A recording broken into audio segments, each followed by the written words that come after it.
Napansin ko talaga na na si Vivian, sila Misma, sila Amir.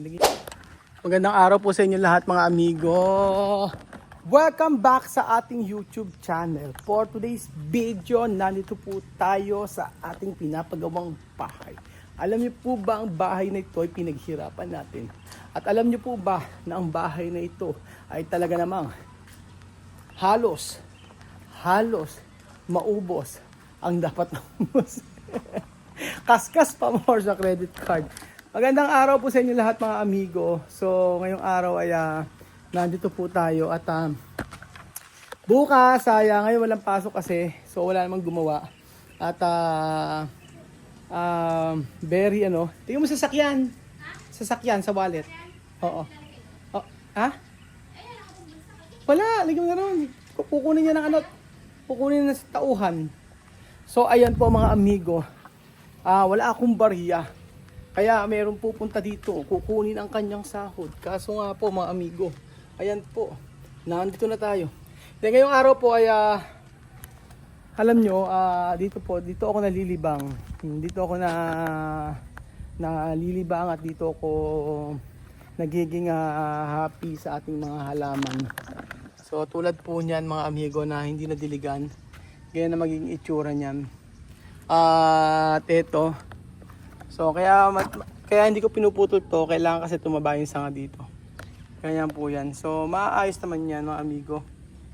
In God's perfect time. At ang sabi nga ganon ay tatlo lang naman ang sagot ng Diyos sa atin mga amigo. Ang yes, no, wait. Yun lang yan mga amigo. So ito ang ganda. Ayan, tara! Ito gusto ko, favorite ko ito mga amigo, sa totoo lang. Itong bonsai na ito, gusto ko rin to. Hindi ko alam, pero ang ganda kasi ng puno, para siya sumasayaw, di ba? Para siya maliit talagang puno, mga amigo.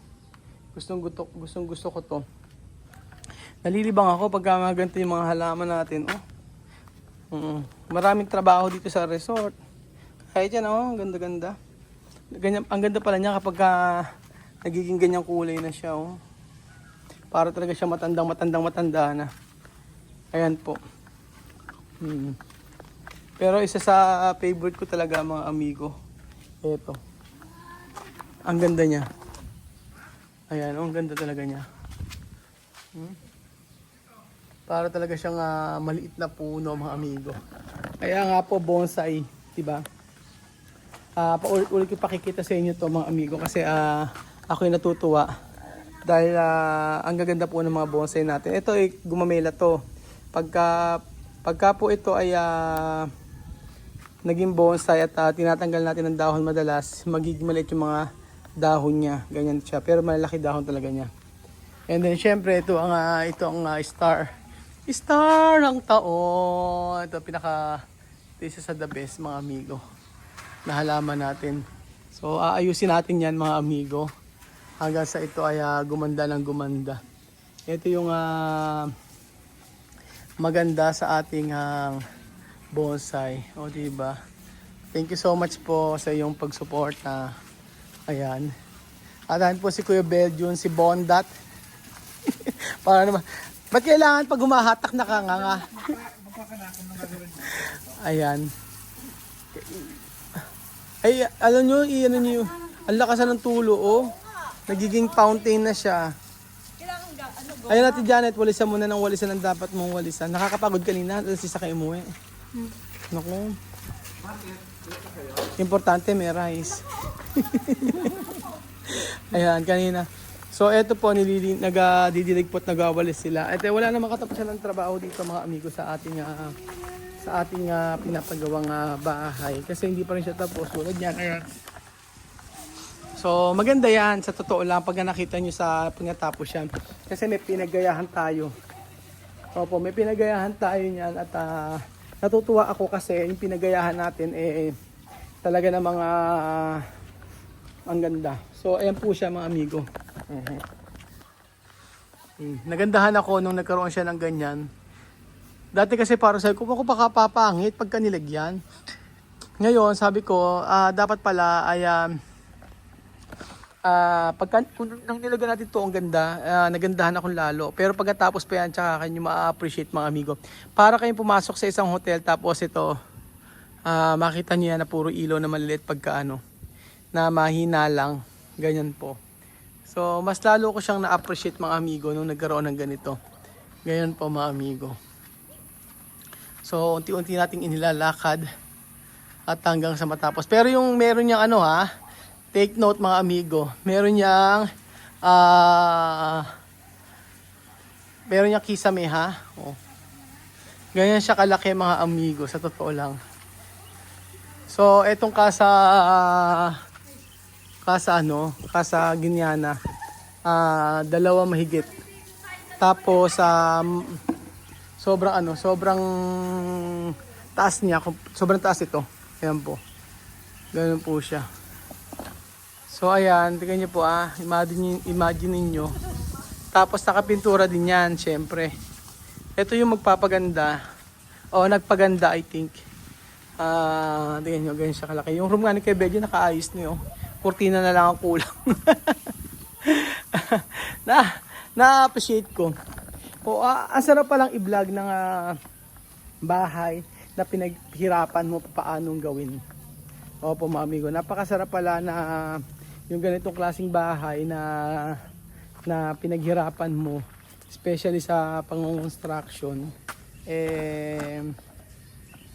yung talagang ma-appreciate mo talaga. Yung, alam mo yon, yung pagod ka dahil sa pagbili ng mga materyales, pagbili ng mga kakailanganin dito, tapos yung pagbabayad, tapos yung pagpapasahod, tapos yung marami pong sakripisyo yung aking naranasan dito mula po nang ipinagawa itong bahay na to.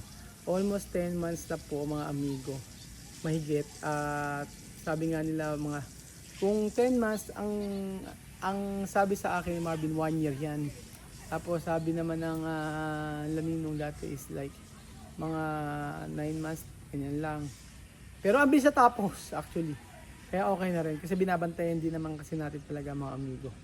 So, yun po. And then, syempre, ay nga pala mga amigo, meron ako napansin sa mga anak ni Chamami ngayon. Oo, meron ako napansin sa mga anak ni Chamami. Si Chamami kasi masiyahin na tao, yun. So, nakita nyo kapag kasi Chamami nagsalita, sumayaw, kumanta, ay talaga namang matutuwa kayo. Tapos, napansin ko talaga na na si Bibian, sila Misma, sila Amir, naging masyadong seryoso. O baka siguro dala na ng paglaki nila. So, syempre iba-ibang personality. Oo. Kaya yun ang mga napansin ko sa mga anak niya, may pagkausap ko sila. And then napapansin ko naman na ganyan din si Kylie before. Nung bata siya, napakabibo, masayaw, kumakanta, ganyan. Tapos ngayon dalaga na naging mahihiyain. So para nakikita ko sa kanya si Misma, si Amir, tsaka si Vivian. Pero ewan ko kaya Amira, pero kasi si Amir Kengkoy. Oo. Nung ilang kausap ko sila ng isang araw. Tapos alam niyo po, nang pagkausap ko sila, seryoso sila, ganoon. Siguro dahil sa na-experience silang buhay doon, yun ang aking napapansin mga amigo. Yun yung aking naobserbahan. Opo, sobrang ibang-iba na sila kumpara dati na siyempre masiyahin, ganyan. Siguro dahil kausap ko lang. Pero kung hindi ko naman kausap, baka nang pagka sa personal, ganun pa rin. So yun na naman yung napansin ko nung nakausap ko sila. Pero like si America siyang pinaka parang Kengkoy, parang ganun. Parang siya ang komedyante. Oh, pero siyempre sila misma tahimik lang, tsaka sila bigyan. Ganun po. Pero si Chamami talaga, yung personality niya, yung sumayaw, kumanta, ganyan siya. At talaga may entertain po tayo mga amigo. So, yun, sila Sophie tsaka sila Alima, ganun pa rin naman. Pero pagka sinusurpresa sila, pag may surprise, na lang kasi ko ng one time na meron ako surprise na sinabi sa kanila. Parang masaya naman, naka-smile. Pero hindi kagaya ng ibang dating reaction. So siguro dapat nakikita ko na parang nagbago o parang nagbago. Siguro dahil lang yun nga yung pagka umiidad na isang tao. O yun naman yun. Siguro kayo may mga anak din kayo. Kaya makikita nyo rin sa kanila yung mga pagbabago. Especially pagka umiidad na. Tahimik na ganoon. Pero maganda yun kung seryoso sila sa pag-aaral talaga. Yung sa pag-aaral nila yung dapat seryosohin. Di ba mga amigo? And then, kapag sabi ko nga kausap ko nga si La Misma. Sabi nga ganun yun nakachat ko si Misma. Sabi niya, kailan ba kami pupunta dyan? Kailan ba kami pupunta dyan sa Pilipinas? Sana makapunta na kami agad. Sabi niya ganun. Yun ang sabi niya. Sana makapunta na kami agad at miss na kita, miss ko na kayo, sabing ganun. So, iba kasi talaga yung buhay dito sa Pilipinas na naranasan nila. Hindi nila pwedeng ipagpalit. Ibang-iba talaga.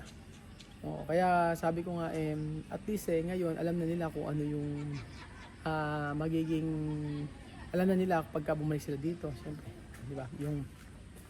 Alam niyo yung pagbubutihan nila yung pag-aaral, tapos pagkayari, syempre,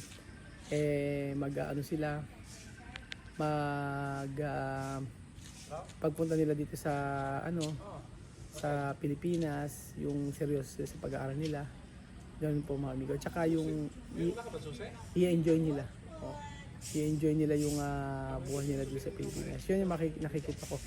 And then kahit wala si Chamame, syempre nakikita ko naman na wala si Chamame dito. Kahit wala si Chamame dito, alam ko na mag-i-enjoy sila dito sa Pilipinas. Basta susunod na sila sa akin. So yun po mga amigo. I hope na pagpunta nila dito sa Pilipinas ay dire-diretso at okay ang pag-stay nila dito, walang problema. So meron man siguro mga hindi inaasahang pangyayari, pero hangga't maaari mas maganda na maayos po yun. So ayun po mga amigo, thank you so much po. At pagkatapos ng bahay nito, for sure si Chamame ang unang magiging masaya para sa atin. Opo. At syempre mga pangako kay Chamame, hindi po yun, hindi ko nakakalimutan yun. Ganun po mga amigo. At alam na yun, kilala niya ako. Yun po. So thank you so much po at God bless mga amigo. Ngayon si Belgium na, napakaseryoso. Diba? Napakaseryoso ni Belgium. Ayan, bawat tao may kanya-kanyang ginagawa. Ayan, busy. Tapos ayan si Ate Janet. Ayan. Tsaka si Axel nangungulit. Ganyan lang ang buhay namin dito araw-araw mga amigo.